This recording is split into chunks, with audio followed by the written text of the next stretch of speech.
안녕하십니까. 인구토크 올인의 이재인입니다. 인구토크 올인의 최철규입니다. 최근 아동학대 사건이 잇따라 발생하면서 우리 사회에 큰 충격을 안겨주었는데요. 오늘 인구토크 올인에서는 아동학대를 중심으로 대한민국의 아동인권의 실태를 한번 살펴보려고 합니다. 자세한 이야기 나누기에 앞서 오늘의 주제 화면으로 먼저 만나보시겠습니다.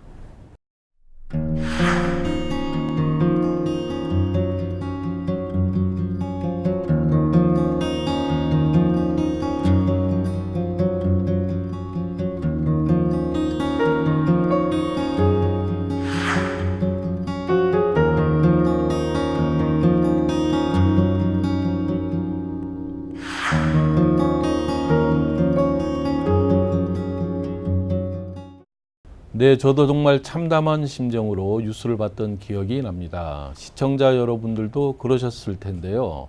충격이 채 가시기도 전에 연달아 터지는 아동학대 사건들의 안타까움과 분노를 넘어서 절망감마저 듭니다. 그런데 이렇게 사건이 터지면 근본적이고 강력한 대책을 세우자 공분을 하다가도 또 너무 빨리 잊어버리고 맙니다. 사건은 또 벌어지고 또 다른 피해 아동이 등장할 때까지 말이죠. 네, 그래서 오늘 인구토크 올인에서는 이런 안타까운 사건이 왜 끊임없이 발생하게 되고 정말 해결책은 없는지 꼼꼼히 따져보겠습니다. 함께 이야기 나눌 두 분 모셨습니다. 이화여자대학교 사회복지학과 정익중 교수님, 중앙아동보호전문기관 장화정 관장님, 반갑습니다. 반갑습니다. 반갑습니다. 먼저 정익중 교수님께서 아동학대에 관한 몇 가지 오해들이라는 주제로 강연을 해주시겠습니다. 말씀 듣고 자세한 이야기 나누겠습니다.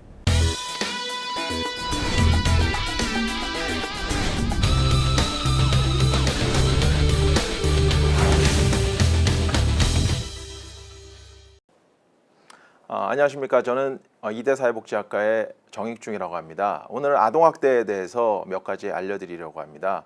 아마 신문방송에서 굉장히 다양한 뉴스를 통해서 아동학대에 대해서 많이 들어보셨을 텐데요. 아동학대가 본인하고는 상관이 없다라거나 아동학대에 대한 몇 가지 오해를 가지신 분들이 많기 때문에 저는 오늘 아동학대에 대한 몇 가지 오해에 대해서 설명하고자 합니다. 먼저 가장 첫 번째 오해는 나랑 상관이 없는 사람들이 아동학대를 할 거라는 오해인데요. 거의 대부분의 아동학대는 친부모에 의해서 이루어집니다. 아동학대 가해자의 여긴 76%라고 되어 있지만 한 80% 정도가 친부모입니다.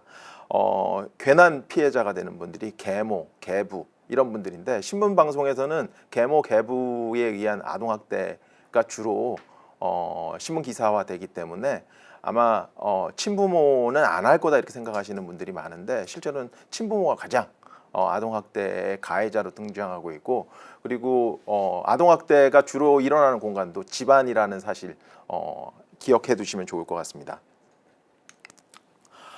두 번째 오해는 아동학대는 빈곤계층, 저소득계층에서 많이 일어나는 것이 아니냐 이런 오해를 하시는 분들이 많은데 실제로 발견되는 비율은 말씀대로 빈곤과 저소득계층에서 훨씬 더 많이 발견되고 있습니다. 이거는 좀 저희 학술 용어로는 어항효과라고 얘기하는데, 어항효과라는 게 뭐냐면 실제 하는 행동보다는 아동학대를 주로 신고하시는 분들이 사회복지사나 의사나 간호사나 이런 분들인데, 이런 분들을 저소득계층들이 훨씬 더 많이 만나기 때문에 많이 사생활을 노출할 수밖에 없기 때문에 빈곤 계층이나 저소득 계층에서 많이 발생하는 것처럼 보일 뿐이라는 것입니다.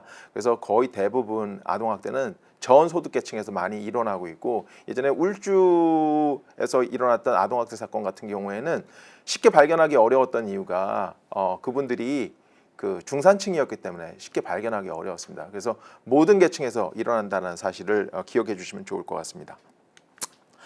세 번째는 아동학대는 신체학대 아니냐 이렇게 생각하시는 분들이 많은데 신체학대보다 더 많은 것이 중복학대입니다. 중복학대라는 것이 뭐 2대 때리나 3대 때리나 이런 게 아니고요. 여러 가지 다양한 유형으로 뭐 그 신체학대와 정서학대, 신체학대와 방임 이런 다양한 유형의 학대를 동시에 하는 경우 이런 경우가 가장 많고요. 그리고 난 다음에 중복학대를 제외하면 2014년까지는 방임이 가장 많은 유형을 차지했고요. 그 다음으로는 이제 최근에서는 정서학대가 많이 나타나고 있습니다. 거의 대부분의 선진국이나 우리나라에서도 처음에는 신체학대가 처음 발견되기 시작하는데 이후에는 점점 방임이나 정서학대가 많이 발견되는 그런 경향을 보이고 있습니다. 그래서 방임과 같은 경우에는 실제로 발견하기가 굉장히 어렵기 때문에 여러분들이 주변에서 좀 잘 관찰해 주시면 감사하겠습니다. 그래서 아동학대의 정의, 뭐 법상에서는 지금 이렇게 되어 있는데요. 크게 나눈다면 학대와 이제 방임이라고 나눌 수 있을 것 같습니다. 학대는 부모로서 하지 말아야 되는 것들을 하는 경우를 얘기하고요. 방임 같은 경우는 부모로서 해줘야 될 것을 하지 않는 경우를 얘기합니다. 그래서 이 여러분들이 이제 부모로서 해줘야 될 거, 예를 들어서 이제 밥을 먹여주거나 뭐 그런 아플 때 병원을 데려가거나 이런 것들을 해줘야 되는데 하지 않는 경우를 이제 방임이라고 하고 때리거나 욕하거나 이런 경우를 이제 학대라고 이렇게 생각할 수 있을 것 같습니다. 실제로 우리나라에서 한 달에 2.6명씩 아동학대로 사망하고 있습니다. 예전에 제가 처음 이런 연구를 하기 시작했을 때는 한 달에 1명꼴이었습니다. 근데 지금은 이제 한 달에 2.6명. 최근에 나왔던 2016년 아동학대 현황 보고서에 따르면 한 달에 3명꼴로 이렇게 계속 증가하고 있습니다. 근데 이 아이들이 왜 사망하는지, 어떻게 사망하는지를 연구를 제가 이제 했는데요. 1세 이하라는 것, 그리고 신체학대가 일어났다는 것 이외에는 아무것도 예측 요인으로 하고 할 만한 것들이 없었습니다.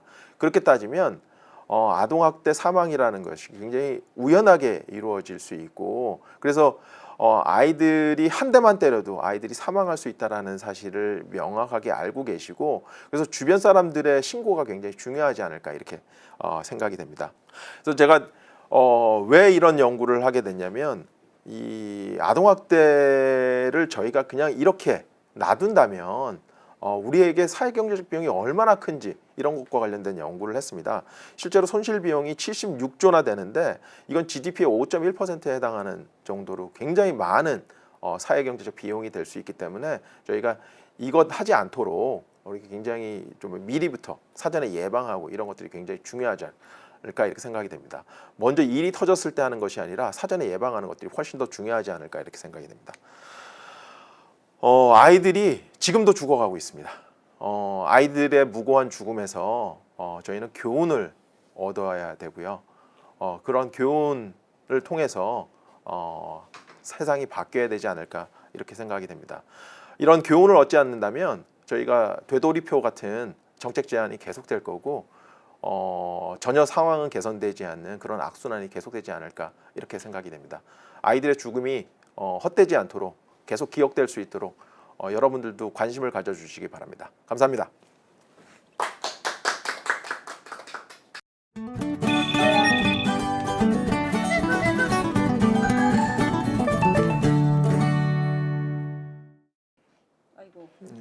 교수님 강의 잘 들었습니다. 감사합니다. 예. 참 이제 물어볼 게 많습니다. 네. 뭐든지 이제 질문 우리 주십시오. 정익진 교수님이나 이제 장화정 관장님은 두 분이 지금 아동 학대 정책의 산 증인이시고 또 이끌어오신 주역이시잖아요. 한 분은 학계에서 한 분은 현장에서. 아동 학대가 아직도 이렇게 계속 문제가 되고 있는데, 그렇다고 우리가 그동안 대책을 안 세운 건 아니지 않습니까? 맞습니다. 대책은 대책대로 발전해 왔는데 아직 이제 이런 상황이라는 거를 좀 이렇게 시청자분들이 빨리 이해하시게. 사실 우리가 아동 학대는 처음엔 개념도 없었어요. 그러다가 이제 지금 이 정도 왔는데, 가야 될 이상적인 그 아동 인권 사회로 비춰보면 우리가 어디까지 왔다고 할 수 있을까요?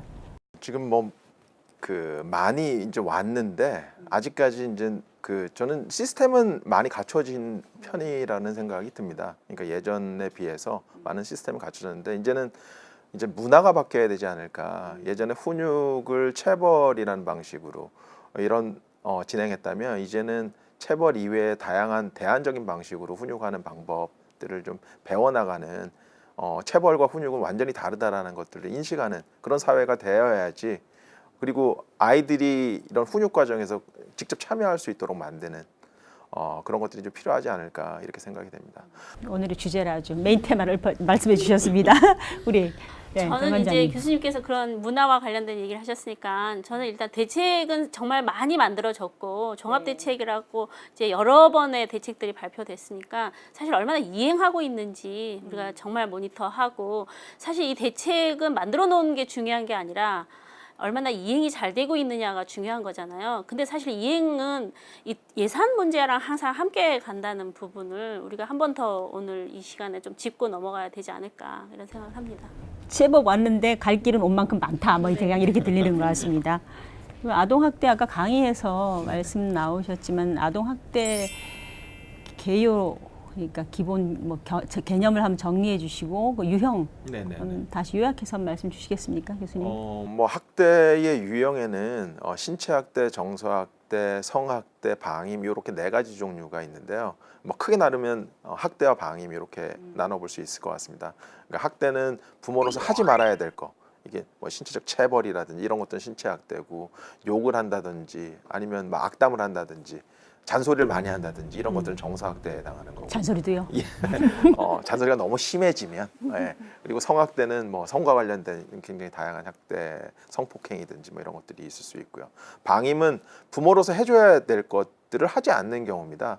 그러니까 의식주와 관련된 것들을 해줘야 되는데 해주지 못하고 있거나 아니면 아플 때 병원을 데려가지 않거나 아이들이 학교를 가야 되는데 학교 가는 것들을 전혀 신경 쓰지 않는다거나 이런 것들이 다 방임이고 이런 모든 것들을 합쳐서 아동학대라고 할 수 있을 것 같습니다. 교수님 강의 중에 보면은 아까도 이제 그 몇 가지 오해 중에 이제 학대하면 이제 신체적 학대를 많이 생각하잖아요, 사람들이. 예, 근데 실제는 방임이나 정서적 학대가 더 많은 거고요. 그렇다면은 이제 훈육과 정서적 학대는 또 어떤 경계에서 어떻게 구별을 해야 되는 게 있을까요? 그러니까 경계가 있을 거라고 생각하는 것 자체가 저는 좀 그러니까 예를 들어서 이제 훈육하고 학대는 전혀 다른 과라고 생각을 하셔야지 될 것 같아요.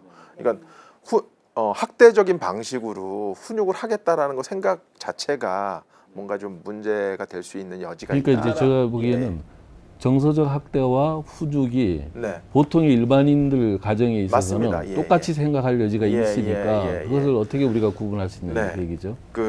아까 전에 말씀드렸던 것처럼 아동복지법 내에는 가정 내에서 자녀를 신체적, 정서적 고통을 주면 안 된다라고 되어 있습니다. 근데 이제 신체적, 정서적 고통을 주지 않고 아이를 훈육하는 방법은 계속해서 얘기하는 방법밖에 없거든요. 소통의 일환으로. 그렇죠. 네. 아동학대 그 유형별로 통계가 나오고 있잖아요. 신고된 아동학대 사건을 이렇게 나누어서 그것도 약간의 시대상을 반영한다고 볼 수 있을 것 같은데. 네. 예. 초창기는 사실 신체 학대가 많았죠. 그러니까 당연히 때리는 것만 학대라고 생각을 하고 또 아이를 양육하는 가장 손쉬운 방법이 때려서라도 잘 가르쳐 보겠다라고 생각했기 때문에 신체 학대가 많았고요. 최근에 아까 교수님도 얘기하셨지만 방임이나 정서학대로 이제 조금 더 퍼센테이지가 높아지고 있는 상황인 거죠. 그러니까 지금도 말씀하시는 거지만 정서학대가 우리가 흔히 얘기한 언어적 폭력이잖아요. 말로 잘 설명하고 대화하는 것이 지금 우리 교수님이 이게 양육의 방식이다, 훈육이다라고 얘기하시는데 사실 지금 가정 내에서 이루어지고 있는 것은 위협하고 비난하고 무시하고 잔소리하는 그런 부분들이니까 사실 그런 것들을 좀 걷어내시면 사실 이 언어적 폭력, 정서학대는 좀 많이 이제 해결이 될 수 있는 부분인데 그게 이제 이미 부모님들은 몸에 배어 있으니까 이제 그런 부분들을 좀 자제하시는 훈련이 좀 필요한 것 같은 그런 생각이 듭니다. 아동학대 뭐 정서 유형이 더 늘어나서라기보다는 그 학대로 인지하는 게 이제 관점이 그렇죠. 생기면서 집계는 네. 많이 된다 이런 말씀이시고 그 동안에 아동 학대가 대응 대책이 좀 크게 발전을 해왔죠. 아까 시스템 돼 있다고 하시는 정도로 그것도 한번 이참에 시청자들에게 요약해서 말씀 주신다면요. 굉장히 오래 전에 1999년에 뭐 그것이 알고 싶다든지 뭐 이런 여러 이제 신문 방송에서 아동 학대 사건들이 많이 보도가 됐습니다.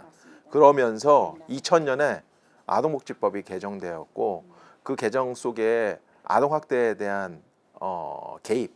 그래서 아동보호 전문기관이 그때 이제 생긴 거라고 할 수 있을 것 같습니다.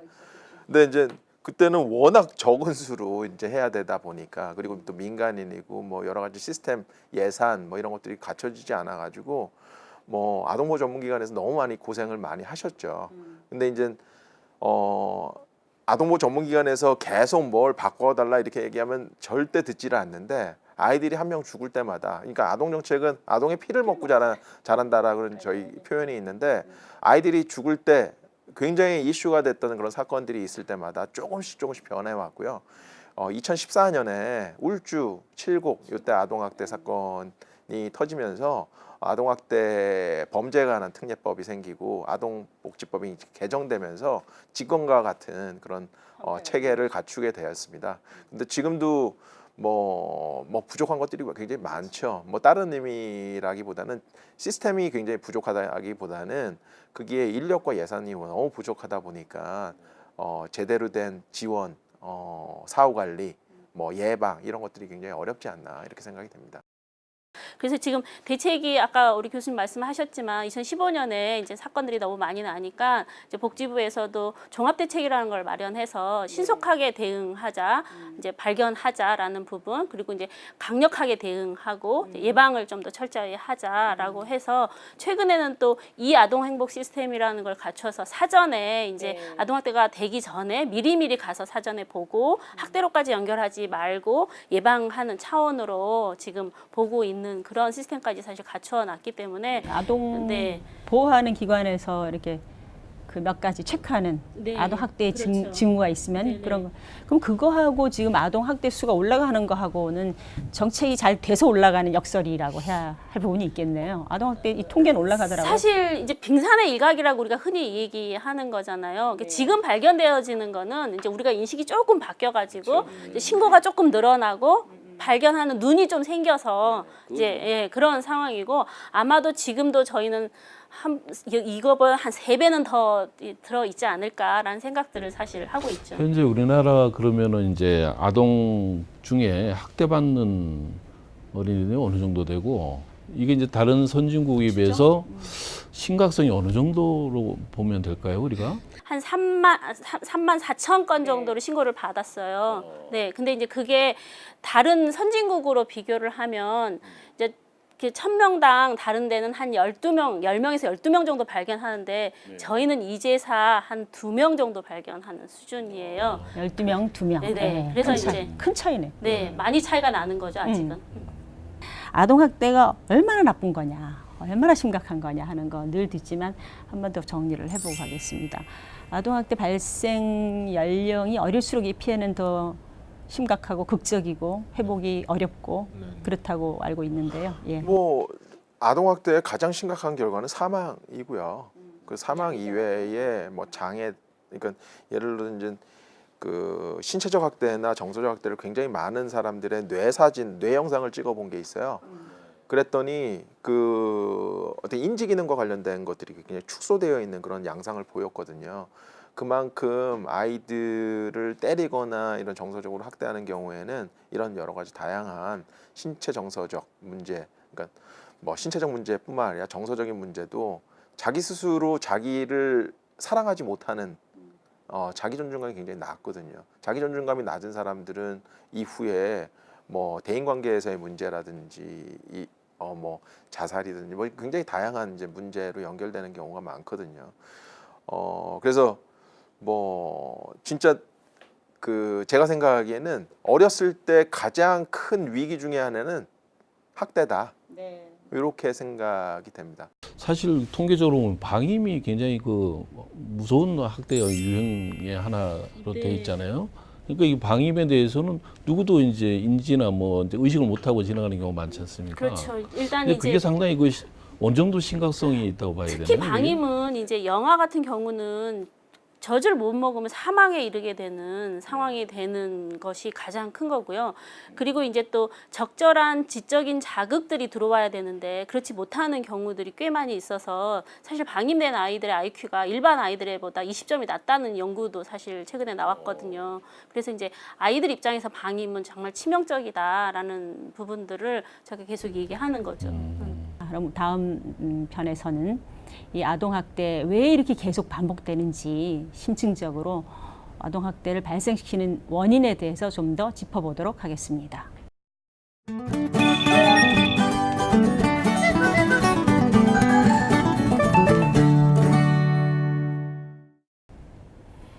예, 이제 그럼 우리 사회가 아동학대가 이렇게 만연해 있는 여러 다양한 요인을 한번 짚어보기로 하죠. 우선 우리가 처벌이 약하다, 그것도 하나의 요인이 될 수밖에 없겠네요. 네, 지금 현재 이제 아동복지법으로는 사실 예전에는 부모가 아이를 죽여도 5년 이하의 징역을 살아서 거의 집행유예로 풀려났는데 이제 14년 아동학대 범죄 처벌에 관한 특례법이 나오면서 아동학대 치사가 되면 이제 무기징역에서 5년까지도 이제 징역을 살 수 있고 또 학대 중상해가 되면 3년 이상의 징역을 살 수 있어요. 근데 이제 어린이집 같은 경우는 사실 살펴봤더니 저희가 심층 연구를 좀 해봤더니 증거 불충분, 무슨 무혐의 이게 거의 50%가 넘고요. 그리고 이제 형을 실사를 한다고 해도 실형이 한 5% 수준이고 그게 거의 대부분이 1년 미만이더라고요. 근데 사실 어린이집에서 아동학대로 사망 사건이 나도 아니요, 이제 일반적으로? 일반적인 상황이 됐을 때. 예. 근데 이제 문제는 어린이집은 보호자이잖아요. 그러면 이제 우리는 가중처벌이 좀 이루어져야 됨에도 불구하고 그냥 1년 미만의 징역이나 아니면 벌금 300만 원이 거의 아주 대부분이에요. 밥을 제대로 안 먹었다 해서 선생님이 아이를 막 심각하게 밥을 밀어 넣어주는 이런 것도 다 벌금 300이고요. 잠자리 뭐 이렇게 낮잠 재우는 거 이런 거 다 잘못했을 때도 거의 벌금 물고 다 거의 형이 끝났던 상황이거든요. 그래서 이제 이번 기회에 이 양형 기준이 좀 바뀌어야 되는 것도 이게 국민의 법감정을 좀 가지고 양형 기준이 좀 실어져야 되는 거 아니냐라는 문제 제기를 사실 하고 있는 거죠. 그 청와대 청원이 그렇게 갑자기 지금 제가 들어갔을 때 1위였던 것 같아요. 전체 여러 가지 청원 중에서 그 부분이 국민적 공감을 일으키는 것 같아요. 왜 아동학대 사건이 이렇게 처벌 수위가 낮냐. 말이 안 된다. 그럼 교수님, 이게 그 아동학대 범죄를 지금 이제 뭐 5년 이상 뭐 징역까지도 들어왔다고 하는데 그전에는 그렇지 않았다는 얘기잖아요. 형량이 굉장히 가벼웠다는 네네네. 얘기잖아요. 네. 그러니까 예전에는 이제 직계 존속, 그러니까 부모님을 죽이는 경우에는 뭔가 가중 처벌이 있었지만 일반인에 비해서. 예. 근데 이제 직계 비속, 그러니까 자녀를 죽이는 경우에는 죽이거나 때리는 경우에는 원래 감형받는 그런 경우가 많았어요. 그래서 집행유예를 풀려나는 것도 굉장히 많았고, 그래서 이게 뭐랑 관련이 됐냐면 국민의 인식하고 법감정하고 같이 갈 수밖에 없고, 우리나라의 그 아동학대에 대한 국민인식이 낮았고, 그리고 그것과 더불어서 제가 그래서 이제 연구를 했었는데 법 집행자라고 불리는 판사, 검사, 경찰의 아동학대에 대한 인식을 이제 연구했어요. 이제 2013년 자료인데 그때 보니까 일반인보다도 아동학대에 대한 인식이 낮아요. 사법부의 왜 재판관님들이 그러냐면 그분들은 주로 이제 형을 보고 그러니까 심각한 이제 폭행이나 뭐 심각한 사례들을 이제 주로 보시다 보니까 뭐 이유는 있어요. 그러다 보니까 어떻게 보면 아동학대에서 벌어지는 이런 것들에 대해서 굉장히 중요하다고 생각하지도 않고 문제가 될 거라고 생각하지도 않고 훈육의 일부라고 생각하고 이러다 보니까 일반인보다도 아동학대에 대한 인식이 낮았던 그런, 지금은 이제 뭐 전담 경찰관도 있고 전담 검사도 있고 그래서 조금 좋아지긴 했는데 그때만 해도 그랬습니다. 그래서 저는 이게 만약에 이제 좋아지려면 국민의 그 아동학대에 대한 인식이 좋아지는 것도 굉장히 필요하고요. 그리고 법 집행자라고 하시는 분들의 아동학대에 대한 인식을 높이는 거 굉장히 중요하다고 생각이 됩니다. 그러니까 이제 무기징역까지는 정비는 완비됐지만 일단 지금 현재 양형 기준에 의거해서 하는 거는 18년에서 20년 수준으로 처리가 되는 거죠. 사망 사건들이. 그래서 아직은 미국 선진국은 거의 무기징역이에요. 네. 일반적인 그게 살인 사건이었다면 어떻게 처벌을 받았을까? 라는 걸 생각해 보면 그것에 비해서는 훨씬 더 가볍게 처벌받고 있다. 이게 이제 저희 쪽이 이제 문제 제기인 거죠. 사법부를 좀 이해하는 관점에서 보자면 오랫동안 그분이야 법률에 따라서 재판을 그렇죠. 하실 텐데 워낙 네. 형량 자체가 낮았다가 네, 이제 기준에서는 엄청 많이 신경 써 주셔서 형량을 선고했다라고 이제 판결문에 적시되어 있긴 하지만 그럼에도 불구하고 저희가 봤을 때는 선진국과 비교하면 너무 아직은 좀 미흡한 거 아니냐라는 문제 제기를 하는 거죠.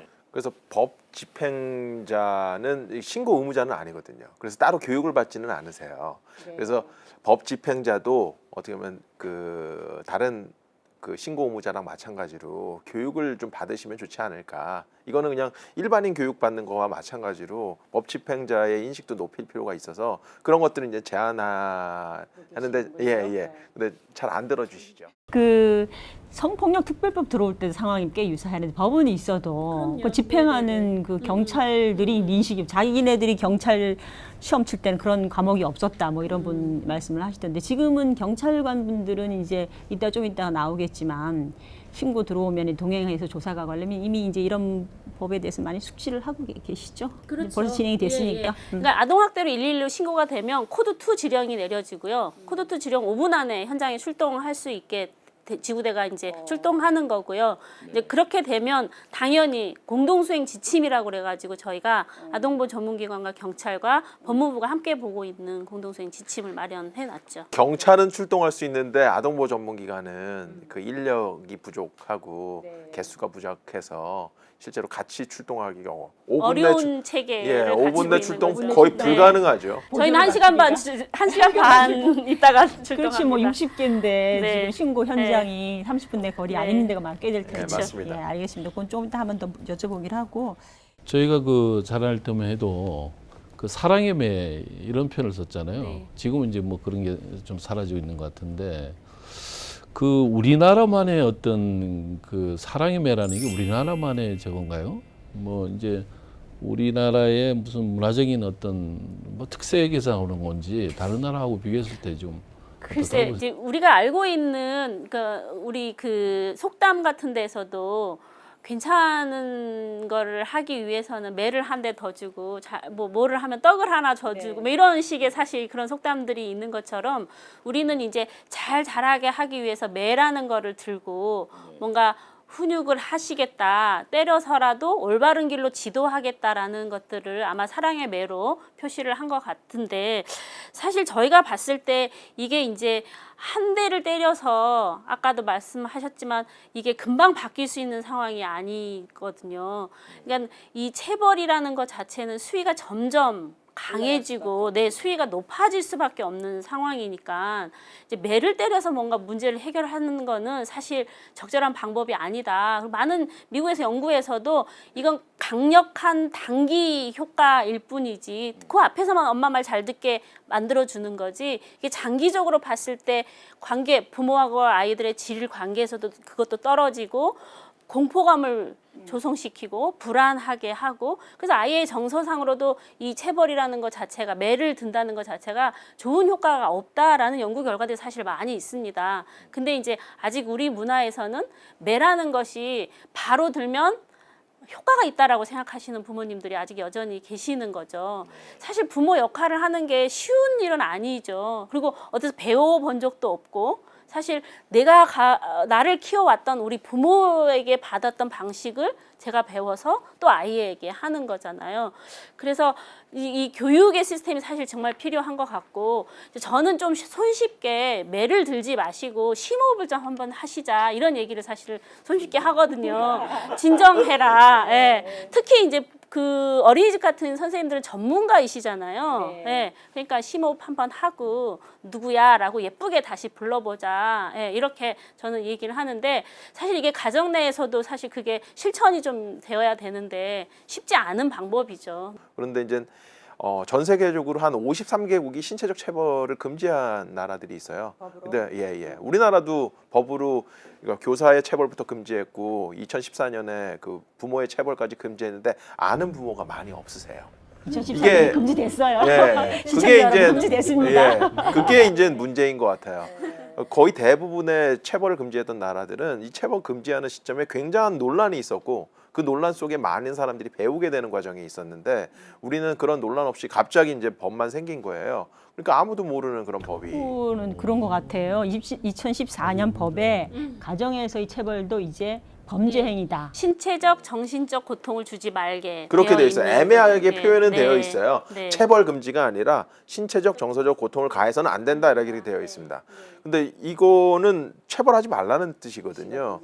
근데 부모님들 중에서 아는 분, 체벌 금지됐어 그러면, 그래? 이런 분들이 훨씬 많거든요. 스웨덴이 체벌 금지법을 만들어냈다고 얘기하는데 법을 만들고도 2년이 지나서야 이제 이 법이 정말 90% 이상이 애를 때리는 게 불법이구나를 2년 뒤에서야 사람들이 알게 되는. 그러니까 이제 사실 시간이 좀 필요하고 문화가 좀 정착돼야 된다라는 얘기를 사실 우리가 오늘 계속 하는데 법이 도입되고 2년이 되어서야 90% 이상이 아이를 때리는 거는 잘못된 일이다라는 걸 알게 됐고요.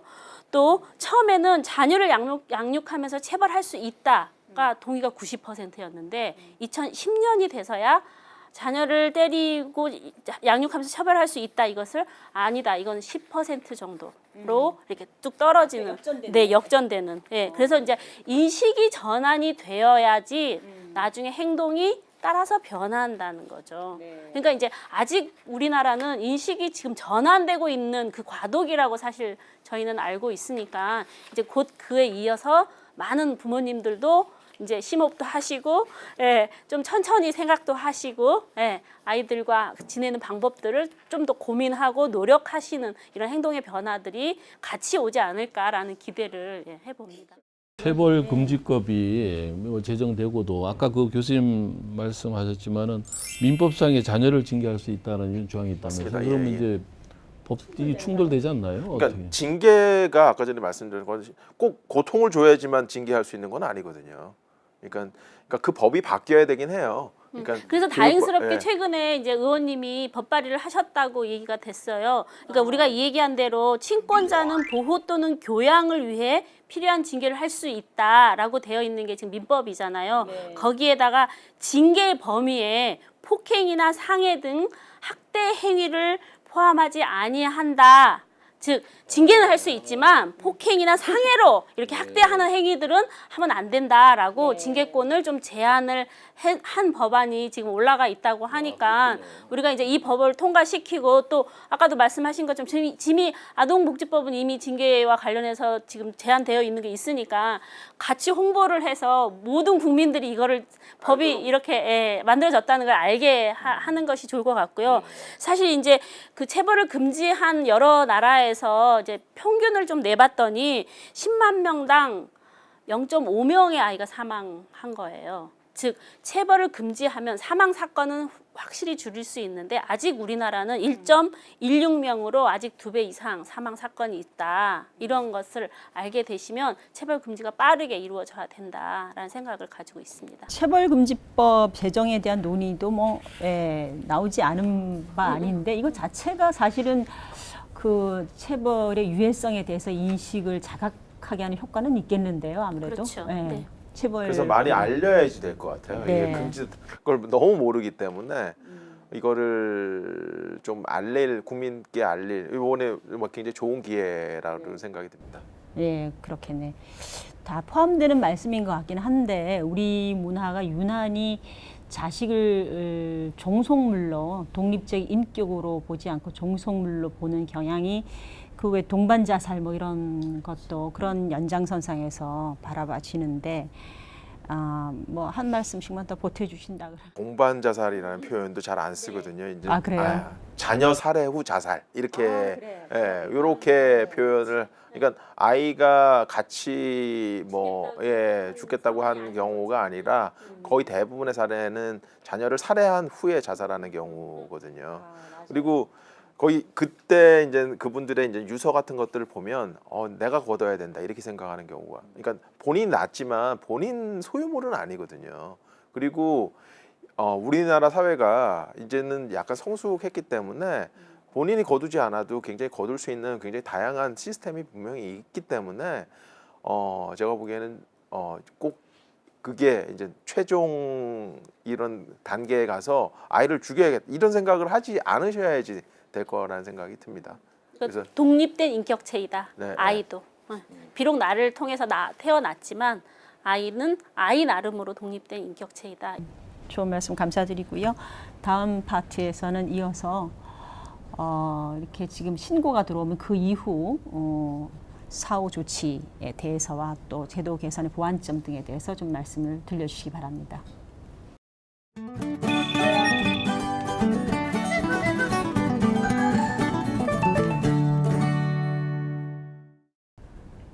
네, 이제 그럼 좀 더 깊이 들어가서 아동학대 대책, 우리나라의 그 대책을 한번 물어보고 싶은데요. 우리가 이제 아동학대 신고 의무 제도를 지금 네. 시행하고 있잖아요. 그렇죠. 거기에 보면 이제 아동학대 신고 의무자도 있고 의무자의 직업군들이 쭉 또 나열돼 있잖아요. 그래서 이 아동학대 신고 의무 제도가 시행되면서부터 이제 오늘의 일까지 연도별로 보면은 뭔가 뭐 신고 사례나 뭐 증가 사례 이런 게 좀 해마다 좀 변화가 있을 것 같은데. 네, 신고 의무자는 24개 직군을 가지고 있고요. 그 직군들은 아이와 함께하는 시간들을 많이 갖고 계시는 의사 선생님이나 교사, 그리고 유치원 선생님, 그리고 뭐 기타 사회복지 계열에 계시는 선생님들 이렇게 해서 24개구가 있고요. 신고 의무 직군이라는 거는 뭐냐면 반드시 학대가 의심이 되거나 발견이 될 때 신고를 해 주셔야 되는 분들이에요. 근데 이제 저희가 과태료를 부과를 좀 봤어요. 그랬더니 2013년에는 2명이었던 과태료 수준이 2016년에는 20명으로 올라오긴 했지만 그래도 여전히 이 신고 의무자들이 신고를 안 했을 때 부과되는 과태료는 여전히 좀 미흡한 수준으로 저희가 알고 있었습니다. 근데 이제 우리나라의 전체 신고의 30%가 항상 신고 의무자가 신고를 해주시고요. 비신고 의무자이신 이웃 이런 분들이 70%를 신고해주고 계세요. 주로 그 아동도 있고 비신고 의무자 중에는 네. 부모, 네. 그러니까 학원 어린이집 학원의 아닌, 아동학대에 대해서는 네, 부모가 하고. 그리고 일반 가정 내 학대에서는 이웃집이 해주고. 네. 그러니까 모든 국민은 아동학대 신고 의무가 있고요. 아까 전에 말씀드렸던 24개 직구는 신고를 하지 않으면 처벌받는, 과태료를 부과받는 이런. 근데 거의 대부분 지금 20명, 뭐 2명, 20명 요 정도이기 때문에 과태료 부과가 거의 안 되어 있다고 해도 과언이 아닌 거예요.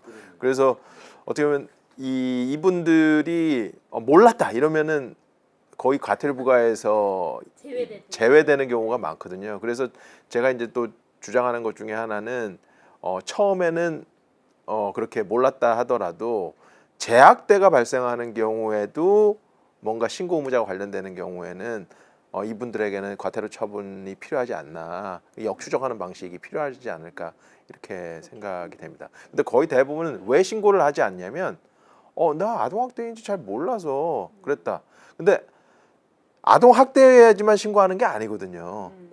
의심만 돼도 신고하는 거예요. 이거는 이웃분들도 마찬가지예요. 그러니까 뭔가 의심이 된다. 그러면 신고하시면 돼요. 판정은 아동보호 전문기관에서 합니다. 본인이 판정할 필요가 없어요. 근데 거의 대부분은 아동학대 아니야? 아니면 내가 이렇게 생각하거든요. 의심만 되면 신고해라. 판정은 아동보호 전문기관에서 한다. 이렇게 생각해 주시면 좋을 것 같아요. 신고 의무자 24개 직군에 대해서 이제 반드시 교육을 받도록 법이 바뀌었어요. 올해 4월에. 네. 근데 그럼에도 불구하고 이런 24개 직군 240만 정도 됩니다. 교육하는 인력도 사실 부족하죠. 그리고 공공기관에다가 예방교육하도록 의무적으로 되어 있으나 그것도 사실 잘 안 되고 있죠. 그러니까 이제 그런 부분들이 사람이 하는 일이다. 아동학대 예방 사업은 사람이 하는 사업이다라는 것들을 이번 기회에 조금 더 우리 국민들이 인식해 주시면 좋겠습니다. 인력과 예산이 부족한 상황이에요. 그러면 거의 대부분의 인력과 예산을 어디에 투입할 수밖에 없냐면 위급한 상황에 투입할 수밖에 없거든요. 그러다 보니까 경미한 상황이 계속해서 그러니까 방치될 수밖에 없고 그 경미한 상황이 이제 위급한 상황으로 발전하게 될 수밖에 없는 거죠. 사실은 예방이 더 중요한 거 아니겠어요? 그렇죠. 네. 예, 학대를 미리 예방할 수 있는 그런 예방 시스템에 대해서는 뭐 우리가 어떤 식으로 이제 정부 차원에서 노력을 하거나 아보전에서는 어떤 식으로 또 홍보해 나가나요? 사실 죄송스럽지만 아동보호 전문기관은 지금 예방은 거의 손을 놓고 있다라고 보셔도 네, 상황은 왜냐하면 응급한 사건들이 34,000건을 뛰어다니면서 응급 조치하고 그 다음에 행위자 교육시키고 다시 가정에 복귀시키고 가정에 간 아이들이 얼마나 잘 있는지 모니터하고 확인하고 예, 다시 조사하는 그런 업무와 서비스하는 것으로도 사실 지금 버거운 상황이거든요. 그래서 아까 말씀드린 예방사업, 부모교육사업 이런 것들은 아직은 정말 저희가 제대로 못하고 있는 상황이어서 이제 그런 인력이 좀 더 완비가 되고 이제 인프라가 좀 더 확충이 된다면 조금 더 그 업무에 집중할 수 있고 지금 현재는 아동 학대와 관련한 홍보는 일반 회계에서 거의 정말 적은 수준으로 홍보를 하고 있어서 아주 어렵게 공익 광고들을 지금 만들어내고 있는 그런 수준입니다. 또 우리가 늘 이런 좋은 정책을 가져가려고 할 때는 우리보다 더 잘하는 나라들의 사례가 좋은 이제 벤치마킹 대상이 되고 있는데요. 많겠지만 강조하고 싶은 거 한 가지씩 뭐 간단히 말씀 주시겠습니까? 뭐 우리나라에서 처음으로 이제 제가 이제 아동학대와 관련된 사회경제적 비용을 했는데 뭐 거의 많은 선진국들이 아동학대와 관련된 사회경제적 비용을 연구하고 있어요. 그 이유가 뭐냐면 이 아무리 좋은 정책을 만들어진다고 하더라도 사후 대처보다는 사전 예방이 훨씬 더 중요하다는 것들 인식하기 위한 거거든요. 그래서 우리도 어떻게 보면 사전 예방할 수 있는 굉장히 좋은 그 정책이나 제도로 선진국처럼 이제 나아가는 이런 자세가 좀 필요하지 않을까 이렇게 생각이 됩니다. 정말 그렇겠군요. 예. 글쎄 이제 선진국은 사실 또 우리가 벤치마킹 해야 될 부분들도 꽤 있지만 사실 또 우리 문화에 맞는 대책과 예, 뭐 국민의 인식이 바뀌어야 되는 부분이라고 생각이 듭니다. 지금보다 훨씬 더 그 부모 교육을 많이 받으셔야 되겠어요. 네, 뭐 좀 계속 받으셔야죠. 그러니까 받는다고 해서 바로 변하면 사실 제가 알기로는 양육수당 받을 때 이제 의무적으로 부모교육 받게 되어 있는데 사실 그 동영상이 아주 짧은 시간이라고. 예, 저는 이제 이미 아이가 많이 커서 양육수당을 안 받아봤는데, 네, 이제 아주 짧은 시간에 동영상을 받는다라고 되어 있어서 양육수당이 나오려면 네, 의무적으로 가서 동영상을 보고 이제 수당을 신청해야 되는 그러니까 그렇게는 이제 시스템을 좀 갖춰놨다고 하니까 이제 그렇게 필요한 동영상들이 많이 이제 개발이 돼야 될 것 같은 생각입니다.